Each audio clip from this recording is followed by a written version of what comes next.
Hello, guys, and welcome back to another edition of the Fantasy Six Pack NFL Preview Podcast Series. I am your host, as always, Travis, and of course, I am joined by my expert and co-host, Noah. Noah, what's going on? Oh, nothing really. What's going on with you? Oh, just doing podcasts about the Bengals, trying to deal with my severe depression about lack of football. But, we're getting closer to the season, so it'll be fine. Before we get into the somewhat sad Bengals situation, plugs. Please go follow us on Twitter. I am at TheRealTravioli. Noah is at... I am at Noah Spurlock NFL. That's Noah Spurlock NFL. Yeah, I'm surprised we all don't know that by heart by now. Anyway, also go check out the YouTube channel, Fantasy Six Pack. That's where you can find our backlog episodes. That's where you'll find our new episodes. And as we get closer to that NFL season, we'll have more content for you there as well.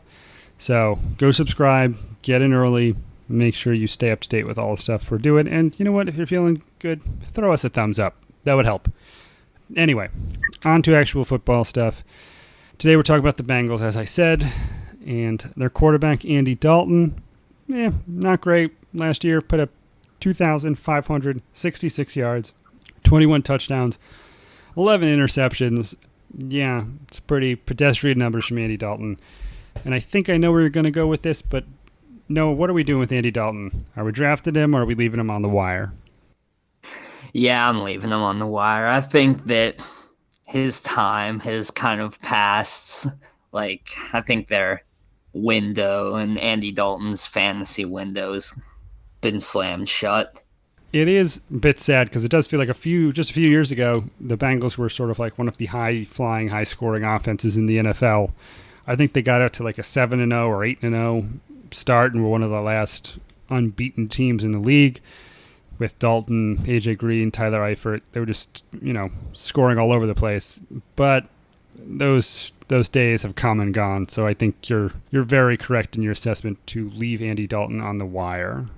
That's all we have to say about Andy Dalton. Pretty middle-of-the-road guy, like I said, so you guys know what's up with him, so I'd stay away. The running back situation, more interesting, though, so we've got some hope.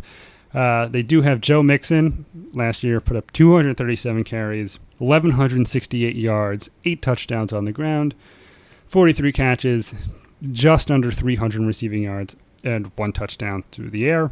And Giovanni Bernard still in the mix, 56 carries, 211 yards, and 3 touchdowns, 35 catches, and 218 yards. No touchdowns, but he is usually more of a pass-catching threat, or he has been in his career up to this point. So Noah, Mixon, good stats last year, sort of a stud. Giovanni Bernard has been a pseudo-stud in the past. What are we getting out of these two guys? I think Mixon's a pretty good pick. He's going in the back of the first, and I do expect him to produce first-round value because I don't think, like we said with Andy Dalton, or didn't say, he's not great. So I think that they will rely on the run game kind of a lot this year. And I think Mixon has the talent to really be a workhorse and really put up some impressive stats as long as he gets the proper amount of carries. And as for Bernard, in PPR, he's probably worth a spot on the bench because he could be a flex if Mixon were to go down. But in standard, I don't really think he holds any value. Yeah, Bernard definitely was the hot commodity a few years ago. But ever since Mixon got there, he's sort of become a also-ran or an afterthought, I guess. But I do like Mixon a lot. He got up the ball a lot. Almost had 50 catches last year. If you can bump that up slightly, you could be looking at a top 5 running back, in my opinion. So somebody has to get the ball in this Bengals offense, and Mixon seems like the guy. Do you think he has the potential to jump up to, maybe that top 2 or top 3 running back conversation up there with Zeke Elliott or Kamara or Saquon Barkley, or is he just a half step below him? I think he's a quarter step below him. Because also, I don't think the Bengals' O-line is very good, so it's tough for him to kind of work with that. Yeah, it doesn't help that their first-round pick, Jonah Williams from Alabama, who was a tackle, I think tore his labrum or hurt his shoulder, but he's out for the whole year. So there goes a big offensive piece, and that's definitely not going to benefit Mixon. So, okay, so he's close, but he's just not going to get to that super elite level. But still, end of the first round, that's not a bad outcome to have a guy who's, 75% of the best players in the game. All right, on to wide receiver. A little bit of an interesting group here with some potential. A.J. Green only put up 46 catches, 694 yards, and 6 touchdowns last year, but he did have some injury concerns and missed some time. Tyler Boyd stepped up in Green's absence, 76 catches, a little over 1,000 yards receiving, and 7 touchdowns. John Ross, one of the fastest guys in the league, who dealt with some injury concerns of his own in his rookie season, came back last year and put up 21 catches for 210 yards, but somehow had 7 touchdowns, which I really thought was a typo and had to check multiple outlets to double check. Catching 21 passes and having 7 of them be touchdowns is kind of crazy, and I'm not sure what the odds are on that happening, but yeah, John Ross, he's fast, so I guess maybe that is possible. I don't know. It did happen, and it's blown my mind, as you could tell. But anyway, Noah, what do we think of the Bengals receiving core? I think that A.J. Green is a pretty solid pick because I don't think he's really lost much of that talent that kind of put him in that elite wide receiver discussion a couple years ago. But he is being drafted in the back of the 3rd round, which is like 2 rounds after kind of some of the wide receivers that he should kind of be being compared to. And I know Andy Dalton's not great, but we've seen plenty of wide receivers have really good seasons with really bad not really bad quarterbacks, but not great quarterbacks. So I think that A.J. Green is a pretty good pick. And then Tyler Boyd, I think the 6th rounds, which is where he's going, is a little early for him just because a lot of his production came when A.J. Green was out, and obviously he won't be seeing as many targets with Green back.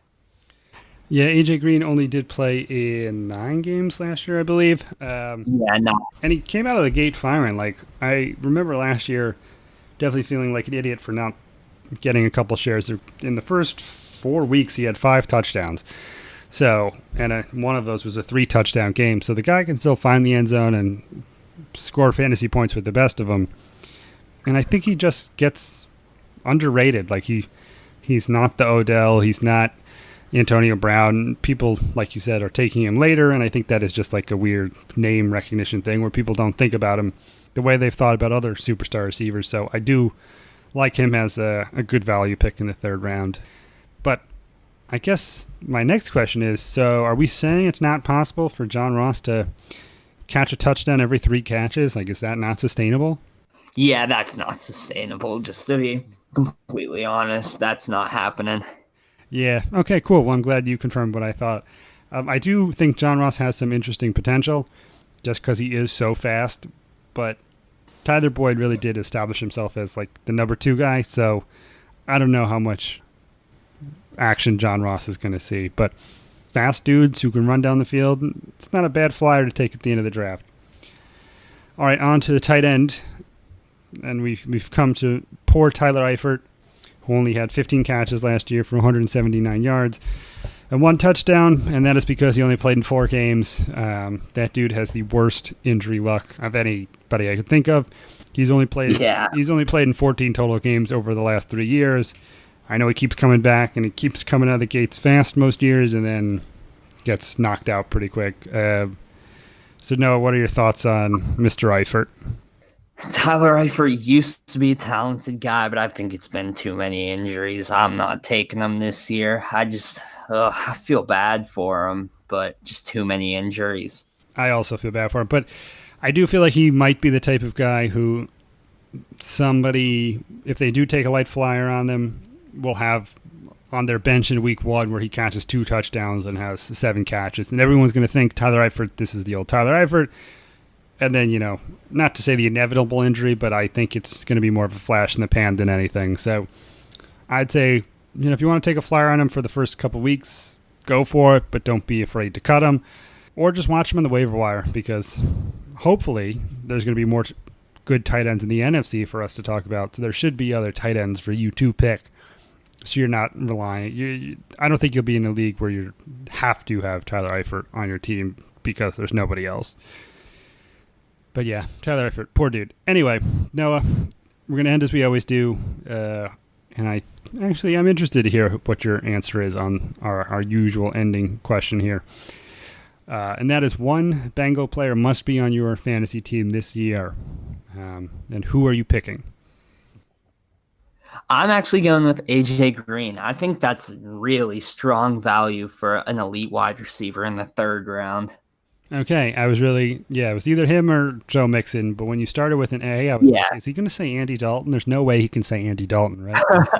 So that would have been one hell of a curveball. But AJ Green, pretty awesome. Joe Mixon, pretty awesome. The rest of the guys on the team, kind of big question marks. So that's about all we got for the Bengals today. But please remember, go check us out on YouTube where we have, this is our last AFC team, right? Yeah, We're done. We finished the whole AFC. Woo, all right. Well, we'll be back with some more NFC teams coming up. But yeah, go back, listen to all of our podcasts on all of the AFC teams, and hit us up on Twitter if you have questions, and go subscribe on YouTube. Noah, congratulations on making it through the AFC. I'm very proud of us. Same to you. Yes, and then, just another one half of the league left, and then hopefully we'll have some other fun stuff to talk about. But anyway, that is the Bengals. As always, I'm your host, Travis. He's Noah. Until next time, see you guys later. See ya.